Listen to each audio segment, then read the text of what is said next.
Então, gente, vamos começar de novo. Deu um probleminha lá na tecnologia, né? E nós paramos, interrompemos um pouco a transmissão. E aí nós vamos começar, então, dizendo qual que é por que nós optamos por trabalhar esse tema, cartografias de escola em tempos de pandemia.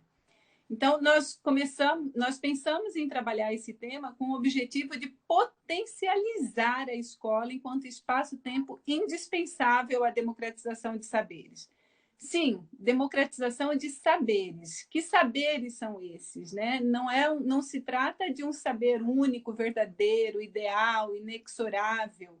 São saberes que são possíveis de serem compartilhados e que são compartilhados às novas gerações, apresentando a elas esse nosso mundo. Hannah Arendt fala que nós temos a função de apresentar um mundo às novas gerações.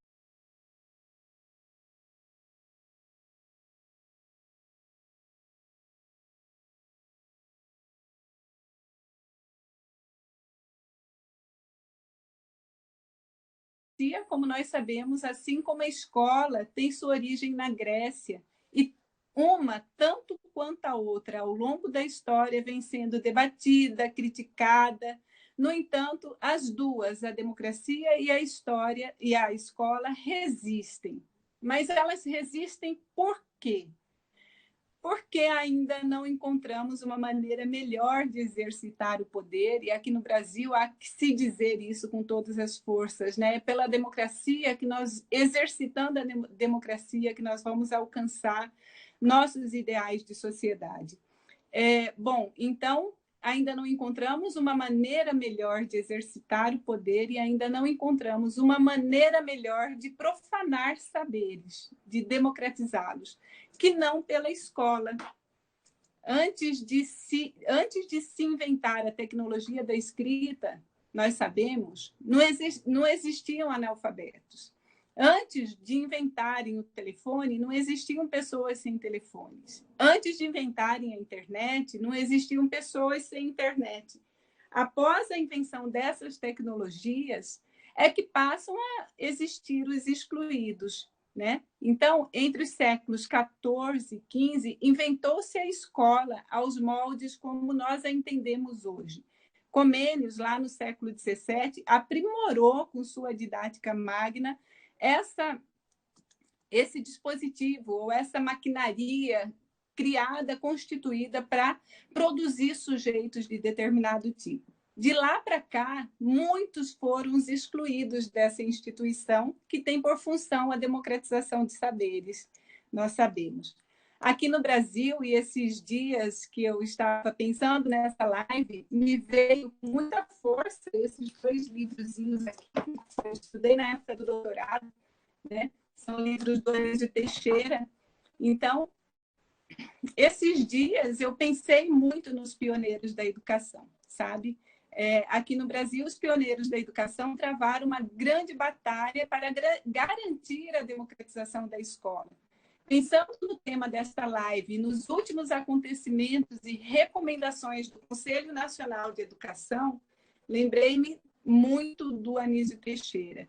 Em seu livro Educação para a Democracia, de 1936, Anísio Teixeira disse: só existirá democracia no Brasil no dia em que se montar no país uma máquina que prepara para as democracias. Essa máquina é a escola pública, né? Então, é disso que nós estamos falando, da potencialização desse espaço-tempo que é a escola pública. A escola, especialmente a escola pública. Assim, então, em meio a lutas pelo direito à educação, a partir do Manifesto dos Pioneiros, o período de exclusão da escola passou. Os excluídos de que falamos hoje são os mais de 40 milhões de brasileiros que são excluídos digitais. Hoje, nós enfrentamos novas lutas, outras batalhas. né? Quais que são as nossas novas lutas e quais que são as nossas outras batalhas? Pelo salário digno dos professores e das professoras, por condições melhor de trabalho, pelo acesso a tecnologias, sejam elas o lápis, a caneta, o caderno, os livros, as carteiras mais anatômicas, sejam elas laptops, internet, programa de computador, aulas digitais e tudo isso que essa tecnologia digital vem nos trazendo de benefícios. Né? Eu gostaria de notar aqui com vocês sobre essa exclusão digital, que nós, na universidade, temos muitos alunos que não têm acesso à internet, né? Que não têm acesso a essas tecnologias. Então, além de serem excluídos digitais por N causas, por processo cultural, por processo econômico, não tem acesso a essas tecnologias e nós temos que fazer o nosso trabalho de formar professores de dentro da sala de aula, utilizando desse mecanismo e desse espaço-tempo como a tecnologia possível para democratizar os saberes. Né? Então, pensamos no tema desta live a partir das questões que movimentam o nosso projeto de pesquisa, e nesse sentido, essa live vem ao encontro daquilo que nós temos discutido no nosso projeto, que se chama Cartografias de Escola, acontecimentos cotidianos que movimentam currículos e constituem professores e professoras, alunos e alunas. Objetivamos no nosso projeto tecer elogios à escola. Né? Então, é com esse objetivo que nós estamos aqui também, com o objetivo de tecer elogio à escola.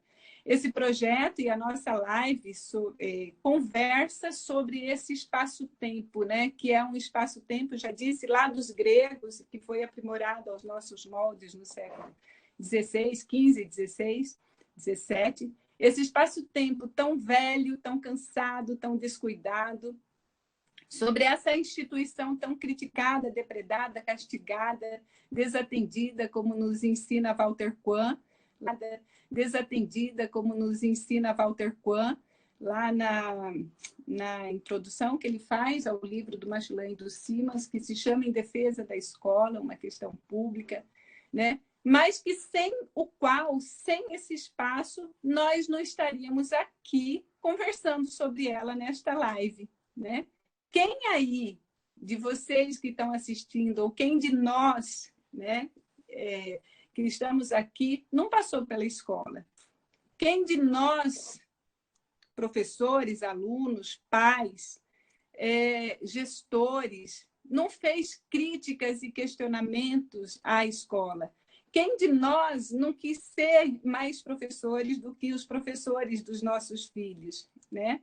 Então, com esses questionamentos, que nós começamos essa conversa e nós consideramos esse espaço como sendo de conversa, eu, Anelice e Cássia, uma conversa que pode ser permeada, digamos que a arte da conversa consiste em sustentar a tensão entre as diferenças, mantendo-as, não dissolvendo-as, mantendo também as dúvidas, as perplexidades, as interrogações, como nos ensina Jorge La Rosa.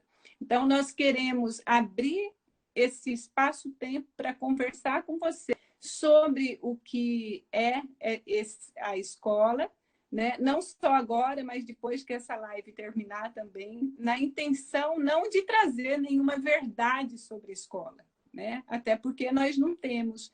Nós acreditamos que a escola, na escola, enquanto espaço-tempo de cartografia, porque a cartografia tem inúmeras entradas e inúmeras saídas, e todos os dias é possível se fazer outra. Os encontros que movimentam a escola fazem com que a escola seja diferenciada, cada escola seja única, cada momento seja único. Então, acompanhar esse movimento da escola é o que nos faz ter a possibilidade de trabalhar com esse tema, cartografias de escola. Aí eu quero dizer para vocês que eu não estou na escola pública, né, durante os 200 dias letivos, como as professoras e professores das redes públicas e privadas de ensino, No entanto, não estou aqui como uma espécie de ser iluminado que, dentro do meu escritório ou da universidade, acredita saber o que se passa na escola e que vem aqui apresentar uma receita para potencializá-la. Não é essa a nossa ideia nesta live. Não, eu estou aqui porque sou professora de professores que estão na escola. Estou aqui porque há 26 anos venho pensando que apenas a educação escolarizada é capaz de garantir a democratização de saberes e produzir estéticas outras diferenciadas, de produzir sujeitos diferenciados, capazes de mudar o seu mundo e capazes, quiçá, de mudar, transformar a sua realidade. Estou aqui porque acredito veementemente que a escola, em que pese as críticas de reprodutora da sociedade ou de reprodutora do capital cultural da sociedade, seja um espaço-tempo de produção de estéticas de existência que mudam tanto as vidas individuais como a sociedade. Nos últimos anos, tenho perguntado aos meus alunos dos primeiros semestres dos cursos de graduação que eu trabalho, quem advém de escola pública, né? Então, como são cursos de licenciatura, geralmente 100% ou 99% dos meus alunos levantam as mãos. E aí eu sempre digo, e nós podemos atestar o fracasso da educação pública? Né? Não, nós não podemos. Nós temos que potencializar esse espaço-tempo para que ele seja cada vez melhor. É essa a nossa intenção. A educação escolarizada é um bem público que garante a justiça e a equidade social. A escola pública, gratuita, laica e de qualidade é um direito de todos. Isso reza a nossa Constituição Federal e foi uma conquista que nós com lutas de pessoas que vieram antes, assim, com Machilan e Simons, que escreve um livro em defesa da escola, que eu já falei aqui, nós nos recusamos firmemente no nosso projeto a endossar a condenação da escola. Ao contrário, nós defendemos a sua absolvição. Meu tempo está acabando, né, Anne? Já vou. Nós defendemos a sua absolvição. Nós acreditamos que é exatamente hoje, em tempos de pandemia, onde crianças, jovens e adultos são orientados pela Organização da Saúde a ficarem em casa, onde o Conselho Nacional de Educação recomenda e sugere o uso da educação à distância para alcançar esses jovens, esses adolescentes, uma educação à distância que exclui mais do que inclui, que pensamos que o que a escola é e o que a escola faz se torna evidente e necessário de ser discutido. Então, é sobre esse espaço-tempo de suspensão, né? E aí, com Machilan e Simons, nós consideramos a escola como um espaço-tempo de suspensão. Suspensão do quê? Suspensão da família, suspensão do Estado, como um espaço-tempo que coloca as crianças para fora do que é habitual, como um espaço-tempo de profanação de conhecimentos e de práticas, como um espaço-tempo de atenção e de amor, tanto pelo mundo como pela nova geração, é que nós enfatizamos esse nosso objetivo de potencializar a escola enquanto espaço-tempo de democratização do saber. Né? Dizem hoje que os influencers digitais têm contribuído e constituído subjetividades de crianças, né? Mas há quanto tempo nós, professores, vimos constituindo essas subjetividades? Há quanto tempo nós vimos criando desejos e produzindo possibilidade de transformação desses corpos e produção de estéticas outras de existência?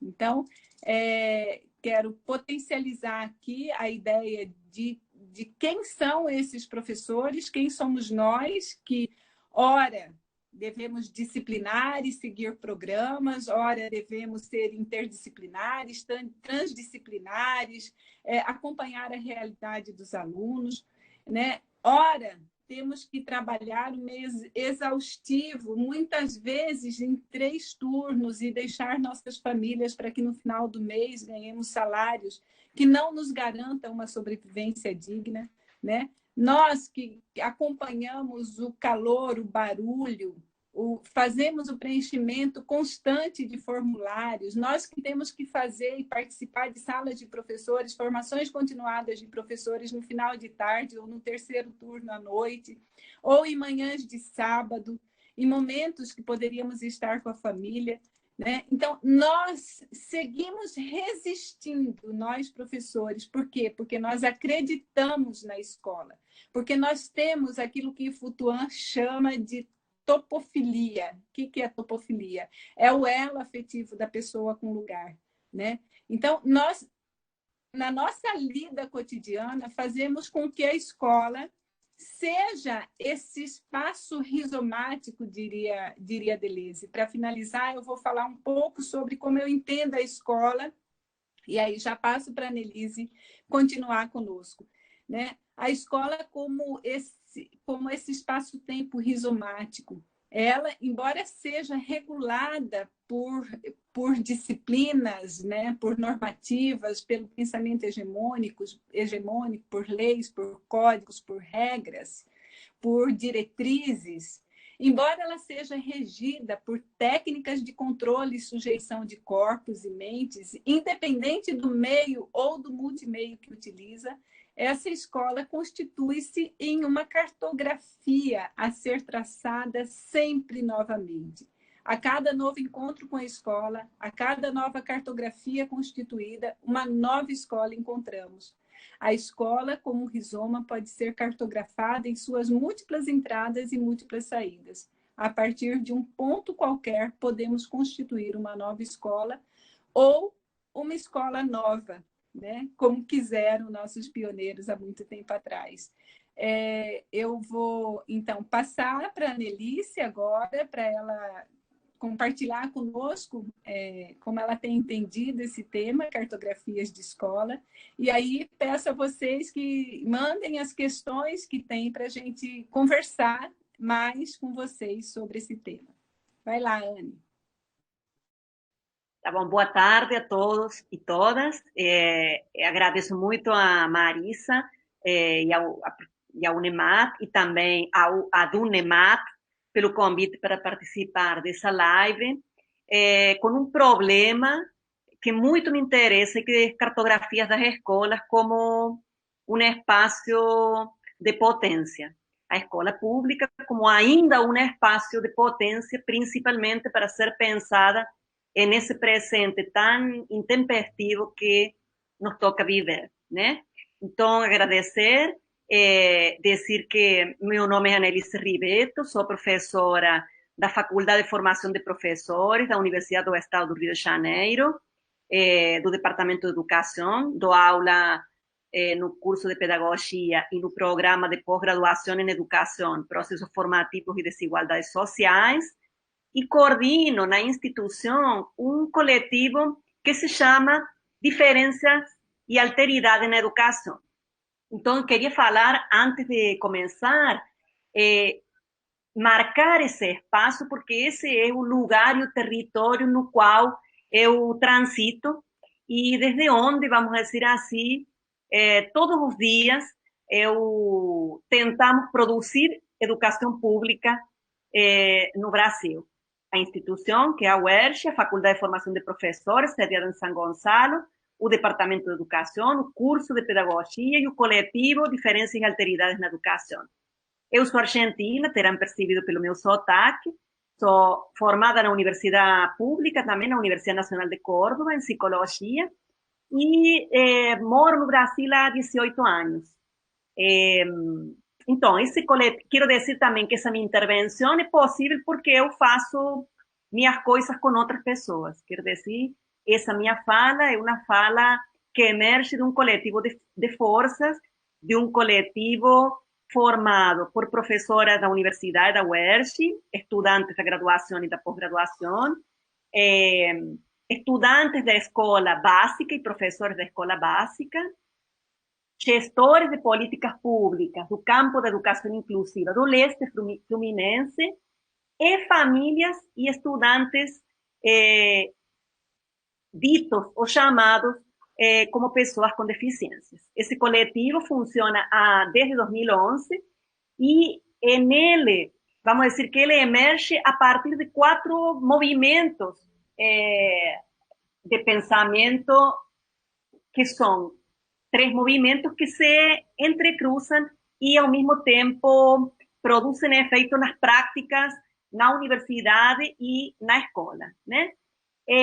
O primeiro ponto que tem a ver esses 3 movimentos com pensar o território a partir de um olhar ou de uma atitude, de um ethos cartográfico, né?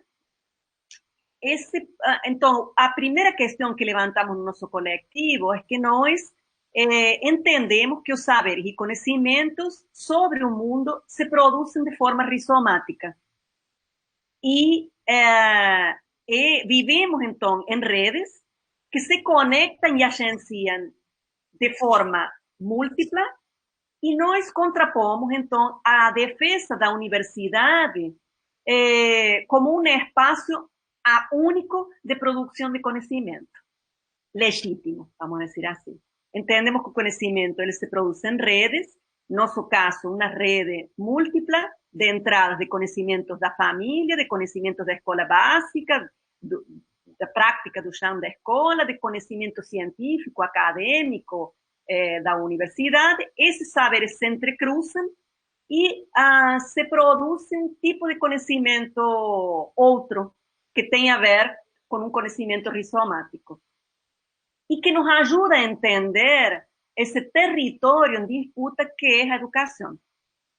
Nessa rede, nós também temos como um ponto de força a problematização da produção da normalidade como uma política ainda muito presente no campo educacional, principalmente no campo pedagógico, e que contribui muitas das vezes, ou ainda, a afirmar a exclusão de determinadas pessoas que não cabem na norma criada por um vector de padronização e que são comumente chamadas de pessoas com deficiências a partir de um discurso medicalizado, como são os rótulos, ou um discurso judicializado, como é o discurso, um discurso jurídico de direito. Nós pensamos, então, que é necessário, como terceiro ponto, para problematizar a norma que vai marcar esses corpos, a problematização do discurso que nomeia esses sujeitos. E aí, então, entendemos que cabe a nós a problematização da escritura acadêmica ou da escrita acadêmica, como também um espaço que muitas vezes produz normatização, normalização e padronização. Por isso, nós, nesse coletivo, problematizamos a escrita acadêmica a partir da produção de diários de pesquisa, de crônicas, de biografemas, pequenos relatos, tudo isso do campo do que seriam as narrativas da experiência. E eu vou retornar a isso para dar corpo a essa intervenção cartográfica que eu estou fazendo nesse momento. Então, Marisa me convida a falar em uma live organizada por o pessoal do Sindicato dos Docentes da Unimat para falar de a cartografia de escolas possíveis, ou seja, a cartografia, o acompanhamento de um processo, como diria Virginia Kastrup, né? Para começar a cartografia, como Marisa disse, ela é um conceito cunhado por Deleuze-Guattari a partir do conceito de rizoma, na filosofia das diferenças de Deleuze e Guattari. Mas Virginia Kastrup, Passos e Ecócia vão dizer que a cartografia é o acompanhamento de um processo. Ela não pode ser dada, ela é processual, né? Isso significa que nós estamos falando e estamos produzindo pensamento e conhecimento com um território e nesse processo vamos colocando em palavras o que acontece nesse território. É processual. e eu diria que como ele é processual, também sempre é muito singular, né? Então, essa minha intervenção também ela emerge de um processo de estar atenta a um presente que nos interpela muito, que é esse presente de pandemia, no campo da educação, pela suspensão da relação presencial tão forte quando pensamos numa escola possível, né? E esses são elementos que nos ajudam a entender, ou pelo menos a ter uma disponibilidade de abertura para entender melhor esse momento. Eu quero dizer que esse momento para nós, principalmente que estamos vivendo no Rio de Janeiro, uma das cidades mais castigadas nessa pandemia, né? Todos os dias nós somos atravessadas na nossa cotidianidade por um número de pessoas contaminadas e de pessoas que estão morrendo nos nossos hospitais e que necessariamente colocam qualquer movimento de investigação, de estudo, de lo que seja, em suspensão. Porque o que estamos atravessando, principalmente no Brasil, porque eu acompanho também na Argentina e outros lugares, Brasil e Equador, é um dia a dia de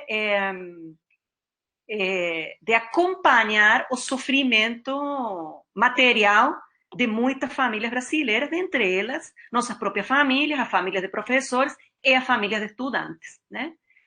E nesse sentido, quero dizer que participar dessa live um pouco também nos fez pensar nesse momento para poder falar desde um lugar de processo. Não tem como você botar entre parênteses o que está acontecendo no presente e falar desse tema como você tivesse falado desse tema há 3 meses atrás. Pelo menos para mim é impensável manter a temática fora dos movimentos do presente, né? Então, a cartografia, ela tem a ver com essa disponibilidade ao presente e tem a ver com suportar um grau máximo da experiência, daquilo que não se sabe como vai ser. E que necessariamente se faz coletivamente, apontando um plano comum para pensar sobre os efeitos do presente e como os efeitos desse presente num território que não pode ser reduzido apenas ao espaço físico material da escola ou da universidade e nem a uma temporalidade sequencial ao que estávamos acostumados até 3 meses atrás, mas que supõe movimentos de fractura, inclusive de fragmentação e de fragilidade para poder seguir estando entre nós, atentos ao presente e nos cuidando. Assim, eu, quando recebi o convite da Marisa, coloquei a questão no grupo, que é um grupo de professoras e famílias de escolas públicas, e começamos a cartografar esse acontecimento, como estava sendo vivido por nós, a partir da narrativa da experiência de professores e famílias que trabalham, então, em escolas públicas de Niterói, São Gonçalo, Maricá, Itaboraí, que é o leste fluminense. Nós também vimos com assombro como rapidamente produzimos, depois da entrada na quarentena, inumeráveis especialistas para poder explicar rapidamente o que devíamos fazer e organizar como alguma coisa que nos desse tranquilidade. Praticamente o dia seguinte de nós parar a universidade, parar as escolas, já tínhamos modelos que ser pensados, rapidamente implantados, para fazer. Mas em um momento que é completamente também necessário que a gente olhe para esse presente e acolha a fragilidade desse tempo. Sem tanto planejamento, sem tanta resposta prévia e feita, e com um pouco mais de pergunta para isso que nos está acontecendo, né? Cartografar, então, é acompanhar processos, e nesse processo é como estamos, né? assim eu convoquei, vamos dizer, a minhas colegas, que são professoras, para poderem escrever um texto curto que desse carne, vamos a decir, a essa conversa sobre cartografias de escolas possíveis em tempos de pandemia, entendendo que nossa posição sempre foi, desde o coletivo, o entendimento do espaço público da escola como um espaço de potência, principalmente porque nós entendemos que é nesse espaço micropolítico onde atua a relação ética com o outro, que é a relação com nossos alunos, que se produz sem repetição, mas também nessa repetição de práticas, muitas das vezes já planejadas e dadas de antemão, se produz também invenção e se produz uma outra coisa, né? Então, já acreditamos nesse espaço como um espaço de potência e continuamos acreditando nesse espaço como um espaço de invenção, mas um espaço e um tempo que precisam ser interpelados à luz desse presente, né? Então, queria ler pelo menos 4 narrativas, tenho muitas aqui e peço desculpas às meninas, mas não dá para ler todas, e eu queria ler então umas 4 narrativas do presente que tem a ver com esse movimento de cartografar coletivamente. Então, ler uma narrativa para depois poder interpelar cartograficamente, tá? Eu vou ler a primeira narrativa devagar, porque vou ler em espanhol. É uma narrativa de uma professora chamada Raquel López, é uma professora de uma escola especial em Argentina. Somos colegas há mais de 20 anos e é uma das colegas com as quais estamos, nesse momento, tentando pensar juntas e coletivamente isso que nos passa, no sentido da experiência, né? Ela disse assim, eu vou tentar traduzir, não vou ler em espanhol, vou tentar ir traduzindo, né? Isolados dos rituais escolares, parafraseando Carlos Esclier, estabelecemos as regras de um jogo simbólico, de um como si pedagógico, nos referindo a didácticas e recursos que só têm sua razão de ser quando são desenvolvidas na escola. Escrevimos objetivos e decretamos metas a cumprir, em um ensaio que, ao parecer, não permite erros, e colocamos no outro, ao qual temos otorgado a condição de estudante, como se tivesse deixado de ser niño e adolescente, como se a sua família, em um estado de exceção para o qual também não foram preparados, um estado de exceção que não esperou, que o tomou por surpresa, do mesmo modo que a nós, e ao qual obrigamos a responder de forma absolutamente diferente a como tem vindo respondendo durante toda ou quase toda a sua vida escolar. São esses os rituais que importam de verdade nesse tempo? São esses os rituais que têm sido importantes de verdade? Talvez o movimento significa, se me ocorre, eu penso, propor que as crianças e adolescentes sejam isso, apenas crianças e adolescentes, e não um grupo de cidadãos que definitivamente não têm sido tidos em conta como quando temos decidido por eles as formas, os tempos, as regras de um novo jogo que também a gente nem sabe jogar. Então, isso me leva a pensar em que não temos perguntado a ninguém, nem filhos, nem pais, que acham que é conveniente, o que estão dispostos a fazer, como têm se preparado, assim, agora, no improviso, sem experiência, igual que nós, para transitar esses dias tão particulares. O que passa com o medo? Onde ficaram ocultos os desejos e os sonhos? Como vão a comemorar seus aniversários? Aqui interpelamos cartograficamente. Aqui há algumas perguntas que interpelam o cotidiano e o chão da vida, não apenas o chão da escola. Entendemos que são essas perguntas que necessitam ser colocadas acima da mesa e expandir nosso olhar sobre quais são os sentidos da educação nesse momento. talvez uma enorme possibilidade de pensarmos juntos, de manter a pergunta, de olhar para o acolhimento do que irrompe como acontecimento imprevisto e nos coloca novamente, talvez violentamente, na condição humana. As perguntas de Raquel são perguntas que perguntam e que são feitas ao interior de nossas casas, ao interior de nossas escolas, de nossos planejamentos, de nossas plataformas, mas principalmente ao interior de uma relação educativa que já estava, em muitos casos, esgarçada, né? Meu nome é Rejane, sou professora dos anos iniciais do município de Maricá. Ontem mesmo não consegui resistir e passei de carro em frente à escola. Vi a escola fechada. Aí me veio a pergunta, escola fechada? Fiquei pensando para além do prédio, da estrutura, dos muros, portões e com isso, a escola estaria de fato fechada? Interpelamos como se torna a um território que ora aparece fechado. O que é fechado em tempo de pandemia? O que é necessário abrir nesse tempo? Os problemas que enfrentamos estão abertos ou já emergiram fechados, com respostas fechadas, com soluções dadas? O que na escola está fechado e desde quando?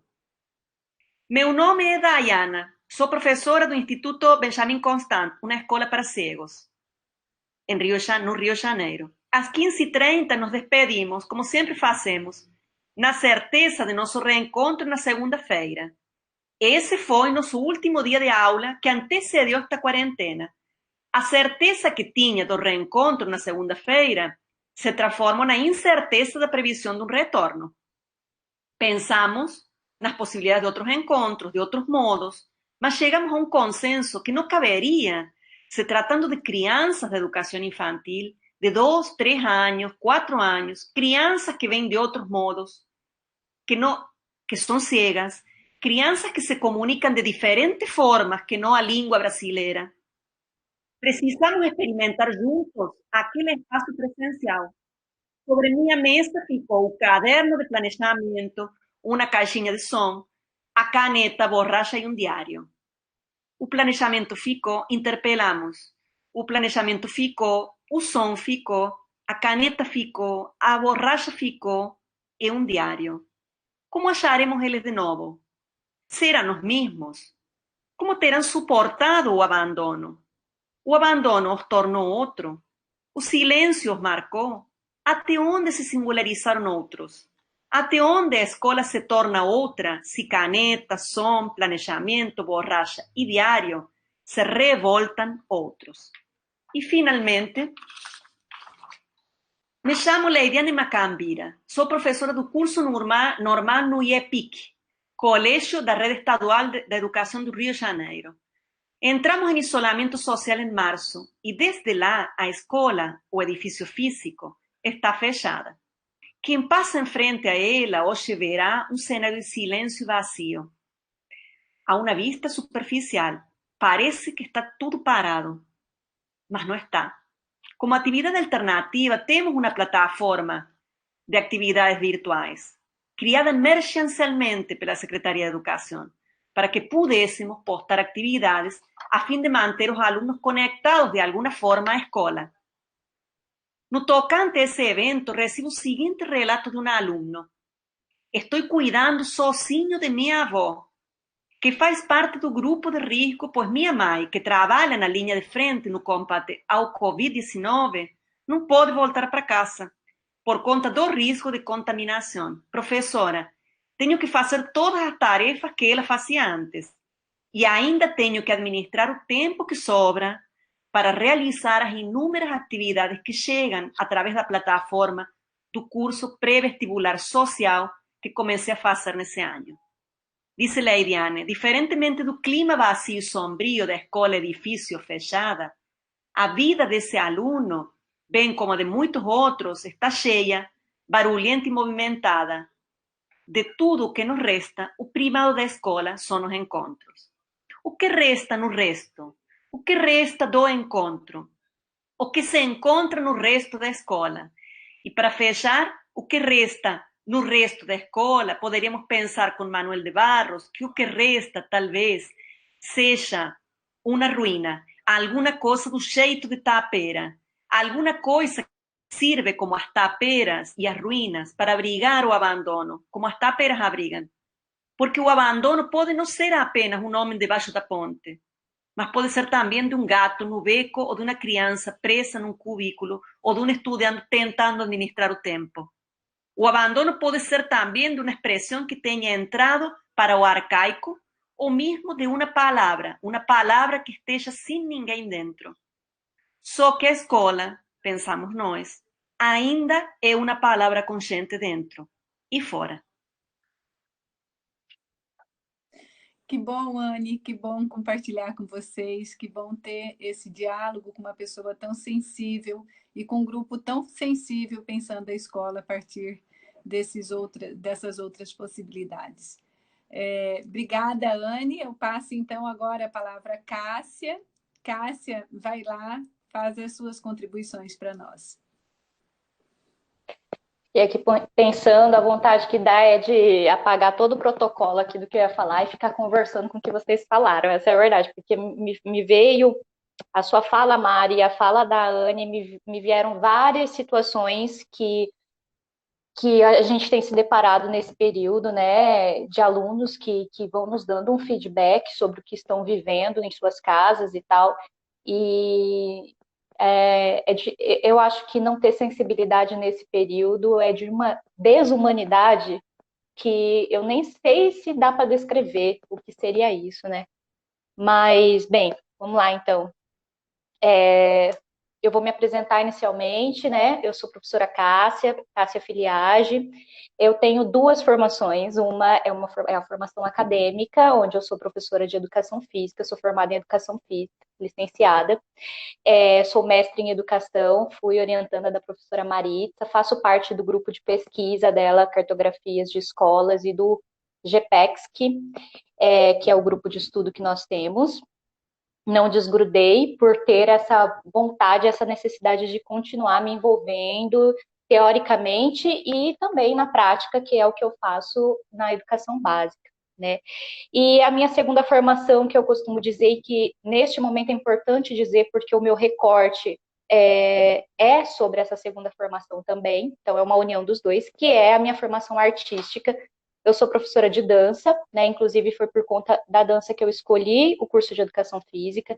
Sou professora de dança e sou muito envolvida em outras áreas da arte, né? Então, música, teatro, enfim. E aí a minha discussão, né, principalmente durante a minha pesquisa, no período de mestrado, foi dando ênfase à questão do corpo e as questões da corporeidade dentro da escola, no currículo escolar, né? E nesse período de pandemia, uma das coisas que eu acho que ficou muito enfático foi sobre a importância da arte, né, neste período de reclusão. E aí a minha fala aqui, ela vai ser voltada para isso, e lembrando, né, que mais do que nós ficarmos vendo lives, né, de artistas em Instagram, etc., para passar tempo, né, nós temos que lembrar que a arte, ela nos acompanha como componente curricular dentro da escola, né? E aí eu me proponho aqui a fazer essa vinculação, a trazer para essa conversa a construção de um pensamento sobre esse componente curricular que nos é tão caro na escola e que nós vimos aí nos últimos anos, né, nos últimos tempos, como sociologia, filosofia, educação física, vivem aí essa instabilidade dentro do currículo escolar, né? Sobre o que é mais importante, o que é menos importante, e todos os riscos que eles vêm correndo dentro desse currículo, e que ainda não está, eu acredito que ainda não está, não é um problema que foi resolvido, né? É um problema que nós ainda temos aí pela frente a ser enfrentado. Vou deixar para fazer os agradecimentos no final, né, para a gente poder dar essa continuidade no pensamento do que a Anne acabou de falar também. E quando nós entendemos a questão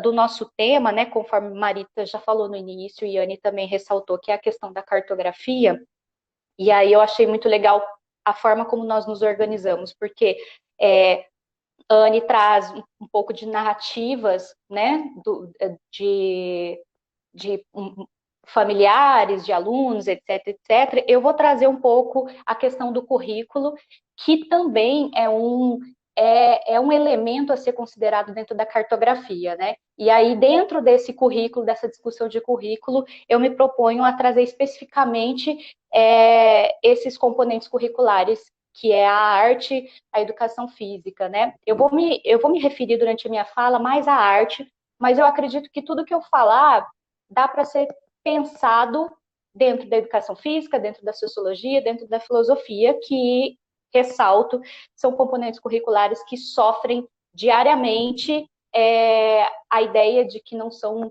disciplinas importantes e, por isso, tem carga horária menor dentro da escola, tá? E aí, para eu não me perder e não me delongar, porque a discussão é densa, né, e abre portas para muitas outras discussões, eu fiz um textinho, readaptei, na verdade, um recorte da minha dissertação, que eu também trago essa discussão dentro, e para ir dialogando, né, e aí eu acho que a ideia é que, posteriormente, é que quem quiser conversar, quem quiser questionar, pode estar entrando em contato com a gente, para que a gente possa abrir um diálogo aí, para além de nós três que estamos aqui, né. Bem, então, diante desse panorama, né, sobre a questão da arte, né, sobre o que a arte não ser importante, por exemplo, e nesse sentido, desde a escola, as crianças já vivenciam isso de uma forma muito mais intensa a partir da segunda etapa do ensino fundamental, onde a arte ela começa cada vez mais a ser desconsiderada, né, e aí eu acho que quem é professor de artes pode ter percebido isso muito mais fortemente. Eu trago, né, eu proponho a pensar o currículo aqui, e essa relação do currículo e desse componente curricular a partir de uma perspectiva pós-crítica de currículo, né? Então, eu acho que aqui as duas já definiram muito bem o território, né? Nós dialogamos a partir dessa perspectiva, de uma perspectiva pós-estruturalista e tal. Então, os autores que eu trago, o pensamento que eu componho aqui é a partir dessa perspectiva. E aí eu quero começar falando um pouco, então, sobre o currículo, que, ao considerarmos que o currículo ele é agenciado por relações de poder, né? Popper, que é um grande autor da área, nos diz que o currículo pode ser visto como uma invenção da modernidade que tem como interesse regular e disciplinar o indivíduo sob diferentes formas de conhecimento, né? E aí isso me remete muito também à questão da democratização dos saberes, que quando nós vamos falar de democratização de saberes, nós temos que entender também como é que isso acontece dentro de uma perspectiva curricular, né? Compreender o que é o currículo e as forças que esse currículo faz com que esses saberes, talvez, dentro da própria escola, não é tão democrático, né? Então, às vezes, nós não precisamos nem de uma pandemia para perceber sobre essas questões. Porque dentro da escola nós já percebemos que os saberes, às vezes, eles não são democráticos e é em defesa dessa democratização do saber que nós temos que estar aí para defender, né?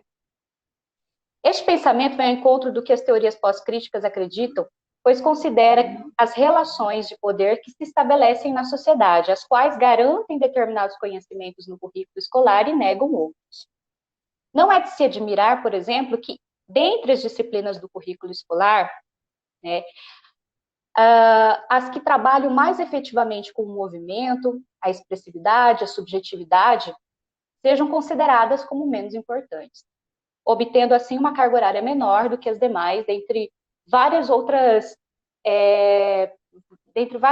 pensamentos que se tem sobre essas disciplinas, inclusive como sendo uma aula para passar tempo, por exemplo, né?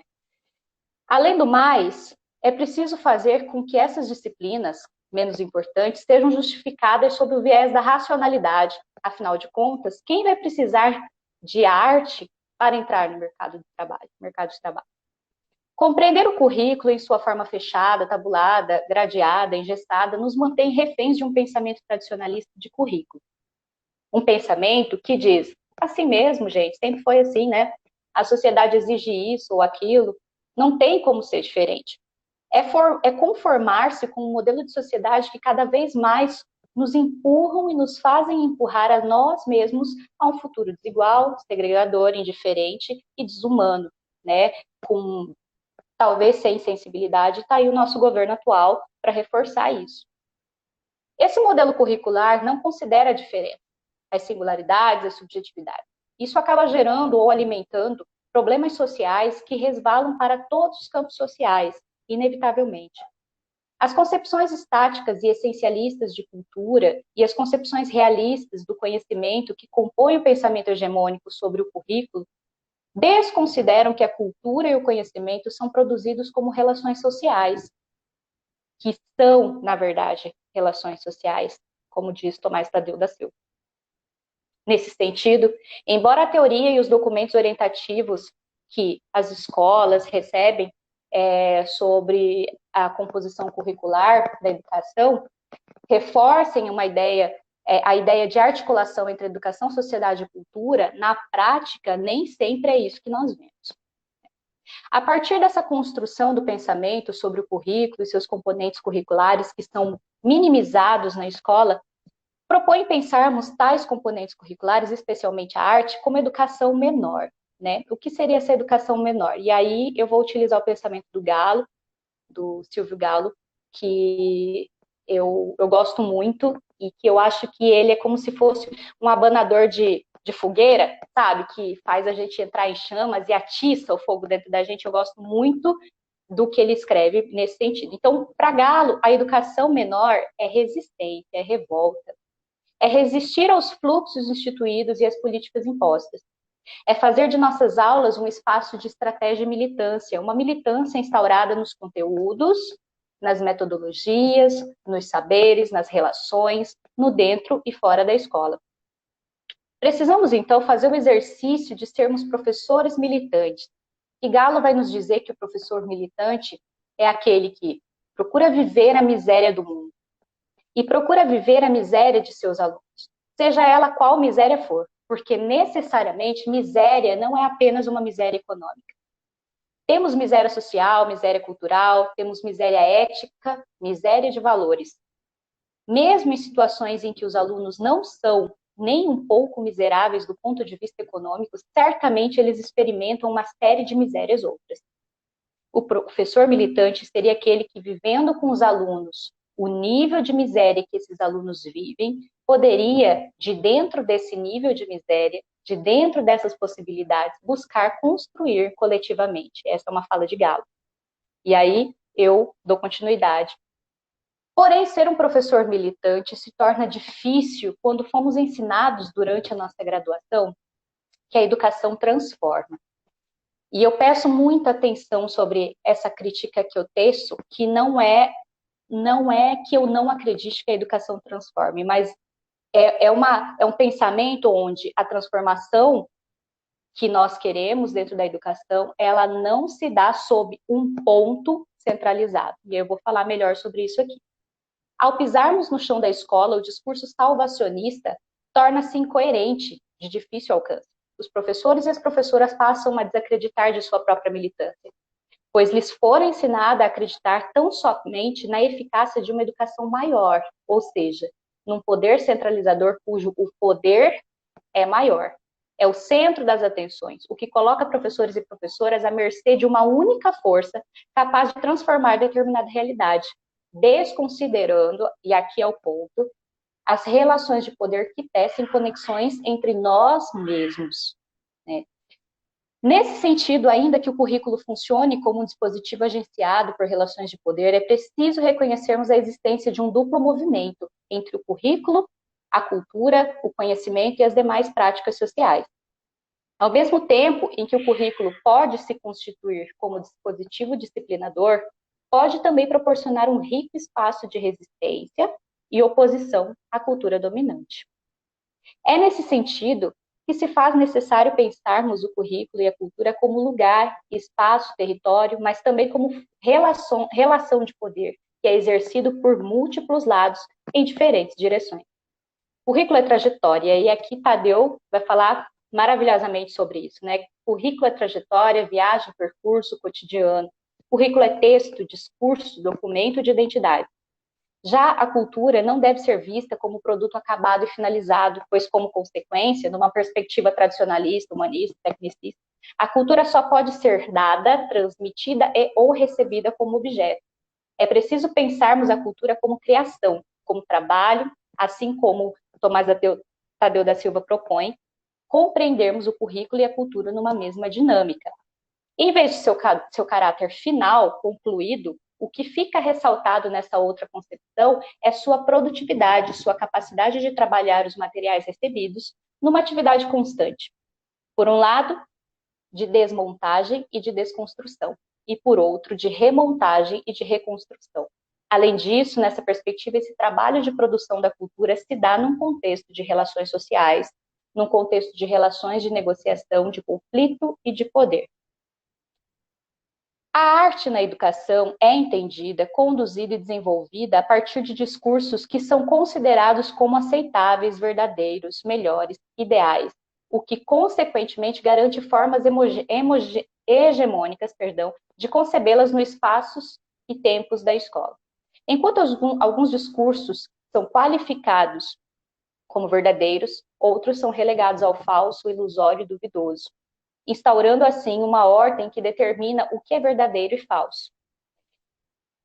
E nesse sentido, quando nós temos a compreensão sobre essa relação de poder que o currículo carrega em si, nós começamos a abrir os horizontes, né? Eu acho que a botar o pensamento, a movimentar o nosso pensamento sobre, então, por que as disciplinas como arte, por exemplo, ela é tão desconsiderada e tão negada dentro do currículo escolar, né? Ou considerada como menos importante, como improdutiva, como algo improdutivo.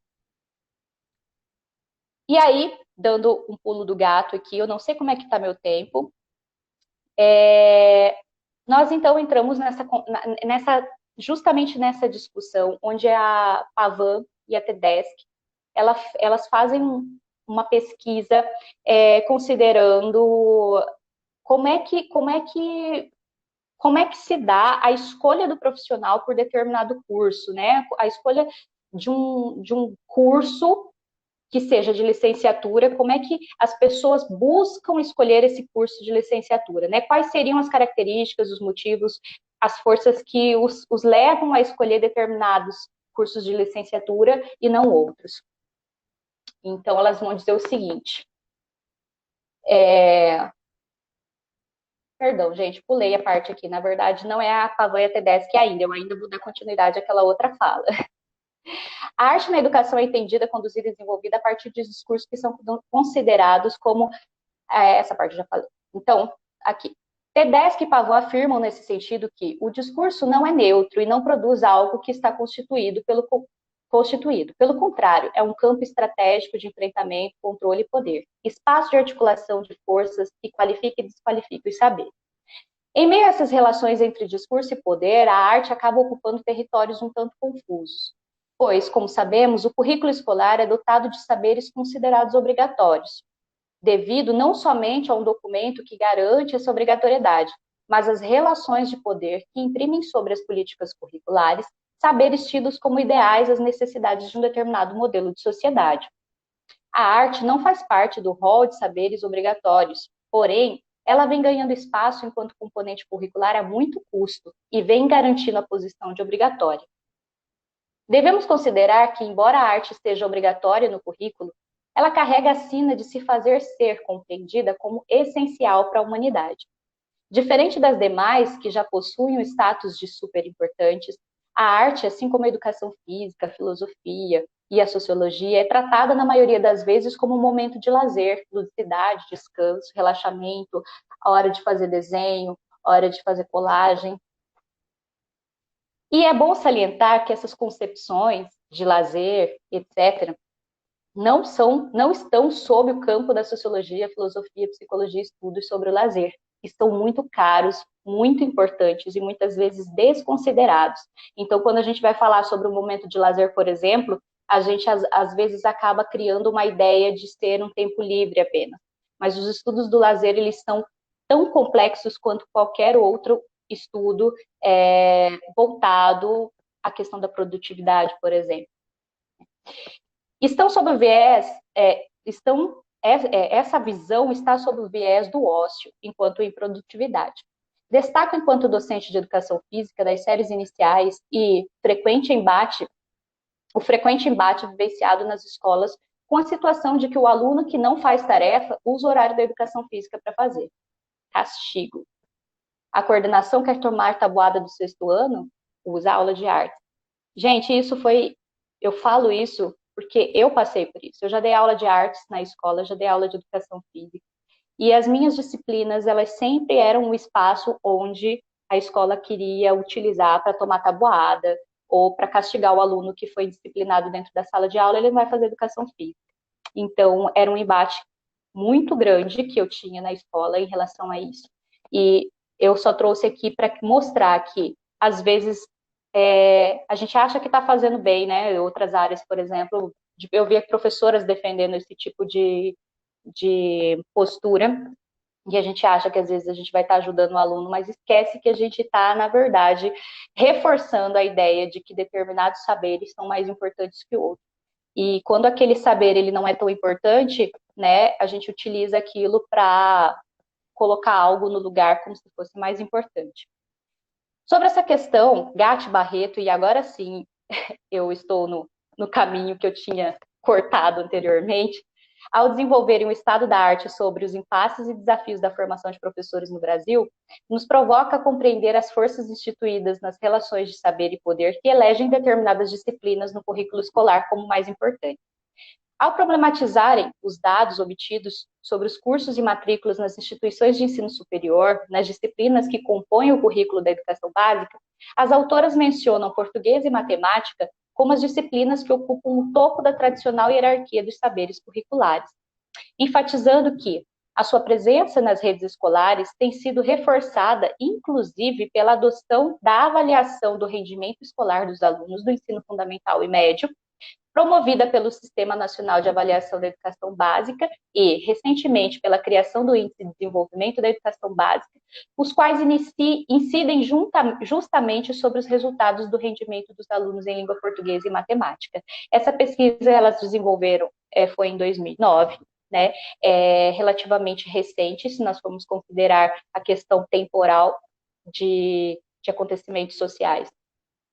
Podemos considerar, a partir desta colocação, que o discurso produzido sobre o rendimento dos alunos está fundamentalmente legitimado no desempenho que os mesmos terão nas disciplinas de língua portuguesa e matemática. Ou seja, esses saberes são unicamente e suficientemente mais importantes no currículo escolar. As autoras analisam a questão da busca por tais disciplinas nas instituições de ensino superior, por considerarem que essa busca depende grandemente de decisões tomadas sobre o currículo da escola básica a partir de diferentes esferas, tanto legislativa, executiva, conselhos nacionais e estaduais de educação, etc. Nesse sentido, as relações de poder entre diferentes atores sociais, além dos órgãos executivos e legislativos, destaca-se os movimentos sociais, organizações não governamentais, entidades empresariais e de classe, entidades científicas e profissionais, que garantem determinados conhecimentos, valores, habilidades e competências para o currículo, a partir de regimes de verdades que dizem quais saberes são melhores e mais importantes, e que, portanto, devem ter uma maior carga horária anual na matriz curricular. Isso justifica para as autoras, e claro, considerando outros aspectos, o grande número de cursos e matrículas nessas áreas do conhecimento. Nesse sentido, já estou indo para o final, podemos compreender os percalços que envolvem a educação física e artes, por exemplo, assim como outras disciplinas que eu já comentei, que sofrem esses ataques, que é a sociologia e a filosofia, pois os atores sociais envolvidos nas tomadas de decisões sobre o currículo são, em sua maioria, personagens que compõem forças a partir de discursos ainda tradicionais. Isabel Marques, que é uma autora que escreve sobre arte e sobre dança, por exemplo, ela considera que o ensino de artes no Brasil sofreu e vem sofrendo ainda hoje as consequências de posturas racionalistas e dualistas arraigadas ao pensamento pedagógico brasileiro. A arte, que possui propostas que trabalham aspectos criativos e transformadores, portanto imprevisíveis e indeterminados, ainda assusta aqueles que aprenderam e são regidos pelas teorias tradicionais. Nesse sentido, a autora destaca que os processos de criação em dança, por exemplo, acabam não se encaixando nos modelos tradicionais de educação. Nossas escolas permanecem advogando por um ensino garantido, ou seja, sabemos onde vamos chegar. Conhecido, ou seja, já temos experiências de muitos anos na área.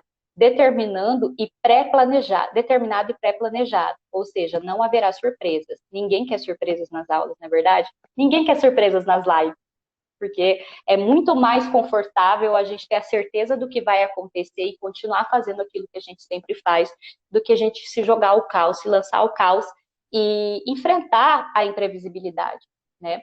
Trabalhar com o corpo é trabalhar com o imprevisível e o desconhecido, tanto para o professor quanto para o aluno. Isso significa que os corpos, ao se encontrarem, ao se verem, e aí eu acho que esse é um ponto bastante legal para nós conversarmos, continuarmos conversando sobre isso nesse período de pandemia, em que os corpos estão afastados e não se encontram, em que modalidades de educação à distância, de ensino à distância, não proporcionam esse contato físico que é tão importante. Né? Continuando aqui. Isso significa que os corpos, ao se encontrarem, ao se verem, ao se tocarem, ao se movimentarem, responderão de formas distintas a essa experiência. Nesse sentido, os dispositivos constituídos para acionarem a engrenagem da escola moderna não estão preparados para lidar com incertezas, singularidades, escapes. Talvez seja por isso que há uma busca constante de uma inserção de positividade na questão da educação à distância, né? E aí eu não estou falando sobre a importância que a educação à distância tem, por exemplo, em alguns contextos, em algumas situações. Eu estou colocando uma das preocupações que eu trago muito para o nosso grupo de estudo sobre como esse período de pandemia e sobre todas essas formas e modalidades de educação à distância que estamos testando pode colocar em risco a educação presencial, né? A escola presencial, esse contato corporal, é uma das grandes aflições que eu tenho em relação a isso. A sociedade disciplinar, apresentada por Foucault em Vigiar e Punir, e a sociedade de controle, denominada por Deleuze posteriormente, não agrega em sua política de boa vizinhança tais possibilidades, né, que é lidar com a incerteza, com as singularidades, com as forças quando os corpos se encontram, quando estão presentes, quando produzem experiências outras. Com isso, mesmo a ralé dos saberes precisa ser racionalizada. A arte, consequentemente, é capturada pelas verdades instituídas pelas políticas curriculares. Criam-se discursos moralistas, religiosos, pedagógicos, higienistas, tecnicistas e tantos outros sobre a mesma. Selecionam-se os saberes que competem ao modelo de educação de determinada sociedade e capturam os corpos que habitam os espaços-tempos da escola. É preciso ressignificarmos a captura dos corpos que habitam a escola. É preciso fazer com que a captura dos corpos compunha outros cenários com o currículo, de forma que potencialize esses corpos a agir sobre si e sobre o outro, questionando as estruturas de significação que definem quais movimentos e expressões são bonitos ou feios, certos ou errados, desejáveis ou indesejáveis, possíveis ou impossíveis. Em outras palavras, mais do que reproduzir movimentos propostos pelo professor, aprendendo que aquele movimento é o certo, ideal ou mais bonito, é preciso questionar por que isso é o certo, ideal e mais bonito. Para quem é mais bonito? Em que contexto ele se faz ideal? É possível criar outros movimentos para este contexto, cenário, tema, música, dança? Quais movimentos meu corpo reproduz cotidianamente? Quais movimentos meu corpo é capaz de criar, recriar, produzir ou reproduzir? Pensar a arte enquanto potência para agir é pensar em outras formas de disciplinamento, é pensar numa composição curricular que esteja em fluxo com as culturas corporais dos alunos e alunas que habitam a escola. É pensar em propostas pedagógicas que estejam abertas ao imprevisível, à improvisação, ao acontecimento. É preciso e é possível pensarmos a arte como experiência que potencialize os corpos à criação e expressão de si e não somente do outro ou para o outro. Pois há corpos que pulsam, que saltam, que clamam por outros modos de objetivação e subjetivação. Há corpos que criam e que se lançam aos espaços escolares, muitas vezes em resistência ao que é instituído, cobrado, aceito ou permitido neste ambiente. É a partir deste pensamento, né, e dessa escrita e desse espaço de democratização do saber também que nós estamos criando aqui, que eu clamo respeito. Respeito pela arte, respeito pelos artistas, respeito pela disciplina de arte dentro da escola, né? Que este momento de pandemia, de distanciamento físico, né, que é importante sim, que é importante no sentido de que nós temos que entender que o espaço escolar, que o espaço escolar, ele proporciona esse contato físico, e o contato físico gera experiências, produz potência, produz novas possibilidades de ser e estar. É importante que a gente repense os elementos curriculares que nós temos dentro da escola e respeite o espaço da arte, né? E não só aproveitar de lives e de produtos artísticos que estão sendo conduzidos no ambiente virtual como uma forma de passar tempo, né? Que possamos aprender com esse momento em relação a isso. Então, eu acho que a minha fala aqui, ela seria mais para esse lado. Obrigada, gente. Obrigada, Cássia, que bom poder ouvi-la, que bom ter você como nossa intercessora falando tão propriamente da arte. Como nós tivemos problemas tecnológicos nesta live, nós estamos agora gravando e aí nós não temos perguntas dos nossos colegas que estavam assistindo a live ao vivo. Eu gostaria de pedir permissão para as minhas colegas aqui para apresentar um videozinho de 2 minutos para que nós passemos as nossas palavras finais, que fazem parte do nosso projeto de pesquisa, Cartografias de Escola, e que, nesse momento de pandemia, nós solicitamos a pais, professores, crianças, jovens, adolescentes, para nos mandarem o que lhes falta neste momento de pandemia e como concebem a ausência de suas escolas e desses espaços-tempos, né? É um depoimento da Ana Luísa. A Ana Luísa faz parte, é aluna do ensino médio da escola São Luís de Cáceres, uma aluna de um dos pesquisadores do nosso grupo de pesquisa. Vejam, conheçam a Ana Luísa e vejam o que ela tem a dizer para nós. Bom, meu nome é Ana Luísa, eu sou estudante da Escola Estadual São Luís e eu venho falar um pouquinho sobre como ficaram os meus estudos agora nessa época de pandemia. Bom, no meu caso eu tentei algumas vezes o estudo em casa, porém eu percebi que pelo menos para mim não dá certo. Eu tenho muitas dúvidas, sou uma aluna que questiona muito os mínimos detalhes de conteúdo e de aula e para mim, pelo menos, não funciona o estudo em casa, né? Sem a ajuda de um profissional competente de formação para isso. Eu sinto muita falta assim, da escola, porque eu acho que o ambiente escolar é essencial, é importante na vida do aluno. O fato da gente estar junto, se juntar para fazer apresentações, trabalhos, trocar ideias em relação a isso, não só com os alunos, mas também com os professores, é essencial para a nossa vida, tanto social quanto intelectual, para o nosso desenvolvimento. E eu espero, né, que isso acabe logo para que a gente possa retornar às nossas rotinas escolares diariamente, que é algo que está fazendo muita falta.